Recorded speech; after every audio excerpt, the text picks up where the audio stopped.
The fragrance of food. Chapter 1, The beginning of the strange. The sky dawned, and the air on the streets of Chang'an town was slightly cool. Fan Yeyao, the youngest daughter of the Fan family, opened her eyes. This was no longer her familiar home, but a strange hut, and looking around, she realized that she had crossed over and entered a strange era. Fan Yeyao is not a peculiar name, but it has become her code name in such a world.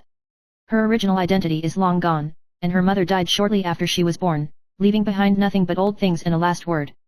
In her last words, it was mentioned that Fan Yeyao needed to go to Chang'an town to find her relatives, but her mother failed to tell her specific people or things. The environment around her is completely unconventional, and the daily life here and the smell in the air are very different from the world she is familiar with. Fan Yeyao picked up the contents of her mother's bag and found that it contained a worn-out letter, an iron pendant, and some dried herbs.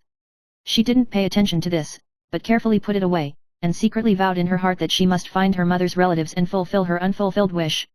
With the arrival of the eldest mother, Fan Yeyao embarked on a journey to Chang'an town. The eldest lady is a warm-hearted and nagging woman, and although she is older, she is always able to lend a helping hand when everyone needs it most.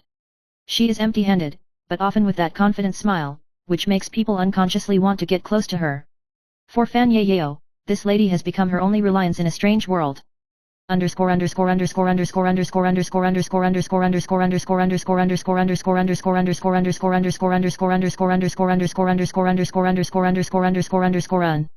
Chapter 2, Unexpected Stalls. After coming to Chang'an town, Fan Yeyao wanted to start looking for relatives according to her mother's instructions, but fate seemed to play tricks on her, and in a busy alley, she unexpectedly discovered another skill she possessed, making food. In the beginning, she just helped her set up a stall to sell simple breakfasts, such as black rice balls and egg scones. Unexpectedly, these traditional simple foods actually attracted many customers, and almost every morning, there would be a long queue at the entrance of the alley, and everyone was waiting for Fan Yeyao to make delicious food. Her craftsmanship seems to have some kind of magical power, which can always evoke a warmth and memory in people's hearts. Her food is more than just a symbol of taste, but also a hidden memory, which begins to attract more and more passers-by in the time tunnel that she unfolding. Whenever she saw those satisfied faces, a wonderful emotion rose in her heart. She was no longer so anxious to find her mother, but found that she seemed to have found her place in the land.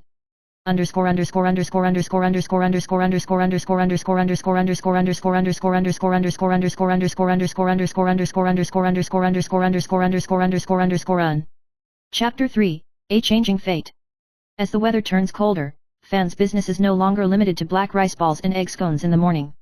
She began to adjust the food she sold according to the different seasons, and she sold the Youth League during the Cold Food Festival and milk tea drinks during the Dragon Boat Festival. These innovative ideas once again attracted more diners, and the stalls at the entrance of the alley were very popular. Gradually, Fan Yeyao found that not only did she grow in business, but she also became more confident and independent. She interacts more with the people around her, and discovers that these seemingly ordinary people actually have their own untold stories and secrets. Whether it is the little girl from Xiao's family next door, or the boss who always bows her head, it has become a part of her life. What especially surprised Fan Yeyao was that the Zhao family catcher, who used to be cold to her, often appeared in front of her restaurant.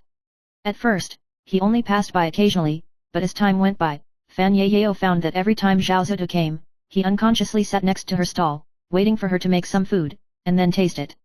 Once, she couldn't help but ask, "Zhao Zutu, why did you come again?" Zhao Zutu smiled and did not answer immediately. His eyes were full of a faint smile, as if with a trace of indescribable emotion. "I came by the way, don't ask too much." Fan Yeyao's heart moved, and she always felt that Zhao Zutu's behavior was not simple.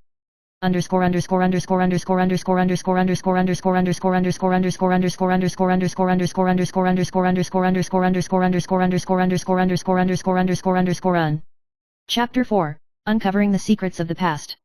As Fan Yeyao's restaurant grew, she began to slowly come into contact with some local forces, including that Zhao Zutu.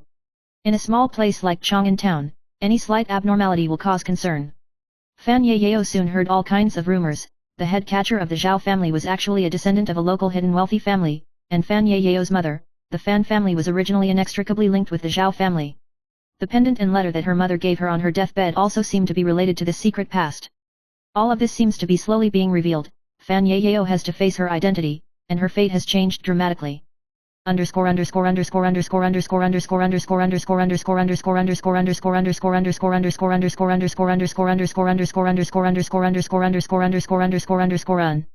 Chapter 5,